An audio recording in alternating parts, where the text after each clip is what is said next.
Guys, welcome back to RK fashion studio. ಇವಾಗ ಇನ್ನೊಂದು big ಬಾರ್ಡರ್ಲಿ ಬೆಂಟೆಕ್ಸಲ್ಲಿ big ಬಾರ್ಡರ್ನ ತಂದಿದ್ದೀನಿ. ರೆಡ್ಗೆ ಬ್ಲ್ಯಾಕ್ ಥರ ಕಾಣಿಸ್ತಾ ಇರ್ಬೋದು ಇದು ನಿಮಗೆ, ಆದರೆ ಇದು ನೆವಿ ಬ್ಲೂ ಇರುವಂಥದ್ದು.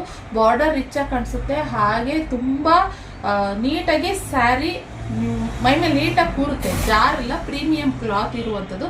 ರೆಡ್ಡಿಗೆ ನೆವಿ ಬ್ಲೂ ಇರುವಂಥದ್ದು. ಓಕೆ, ನೆವಿ ಬ್ಲೂ ಬ್ಲ್ಯಾಕ್ ಎರಡು ಮಿಕ್ಸ್ ಆಗಿರೋ ಥರ ಇದೆ. ಆದರೆ ಇದು ನೆವಿ ಬ್ಲೂನೇ ನಿಮಗೆ ಮೋಸ್ಟ್ಲಿ ವಾರ್ಮ್ ಲೈಟಿಗೆ ಈ ಥರ ಕಾಣಿಸ್ಬೋದು. ಎರಡೂ ಸೈಡು ಒಂದೇ ಥರ ಬಾರ್ಡರ್ ಬರುತ್ತೆ. ಬಾರ್ಡರ್ ರಿಚಾಗಿ ಕಾಣಿಸುತ್ತೆ, ನೀವು ವೇರ್ ಮಾಡಿದಾಗ ಬಾರ್ಡರ್ ರಿಚಾಗಿ ಕಾಣಿಸುತ್ತೆ. ನಾವು ಪಲ್ಲು ನೋಡೋದಾದರೆ ಈ ಥರ ಚಿಕ್ಕ ಪಲ್ಲುನಲ್ಲಿ ಬರುತ್ತೆ. ಸೊ ಇದು ರೀಸ್ಟಾಕ್ ಮಾಡಿರುವಂತಹ ಸ್ಯಾರಿ ಇದು. ಹಾಗೆ ಕಾಂಟ್ರಾಸ್ಟ್ ಬ್ಲೌಸ್, ಇದರಲ್ಲಿ ನೆವಿ ಬ್ಲೂ ನೀಟಾಗಿ ಗೊತ್ತಾಗುತ್ತೆ ನೋಡಿ ನಿಮಗೆ. ಇದು ರೀಸ್ಟಾಕ್ ಮಾಡಿರುವಂಥದ್ದು ಸ್ಯಾರಿ. ಲಾಸ್ಟ್ ಟೈಮ್ ನಾನು ಈಗಾಗಲೇ ಒಂದು 6 months ಬ್ಯಾಕ್ ಏನೋ ಈ ಸ್ಯಾರಿ ಹಾಕಿದ್ದೆ ನಾನು. ಸೊ 3 ಕಲರ್ನೆಲ್ಲ ಹಾಕಿದ್ದೆ. ಇದು ಜಾಸ್ತಿ ಕೇಳ್ತಾಯಿದ್ರು, ಆದ್ದರಿಂದ ಇವಾಗ ಈ ಕಲರ್ನಲ್ಲಿ ತರಿಸಿದ್ದೀವಿ. ಬೇಕಂತಂದರೆ ನೀವು ಸ್ಕ್ರೀನ್ ಕಾಣ್ತಿರೋ ನಂಬರ್ಗೆ ಬುಕ್ಕಿಂಗ್ ಮಾಡ್ಕೊಳ್ಳಿ. ಓಕೆನಾ? ಇದೊಂದೇ ಕಲರು ಸದ್ಯಕ್ಕೆ ಅವೈಲೇಬಲ್ ಇರೋದು, ಬುಕ್ಕಿಂಗ್ ಮಾಡ್ಕೊಳ್ಳಿ. ಓಕೆ, ಇದಾಗಿದ್ದು ಕಲೆಕ್ಷನ್. ಇಷ್ಟ ಲೈಕ್ ಮಾಡಿ. Thank you.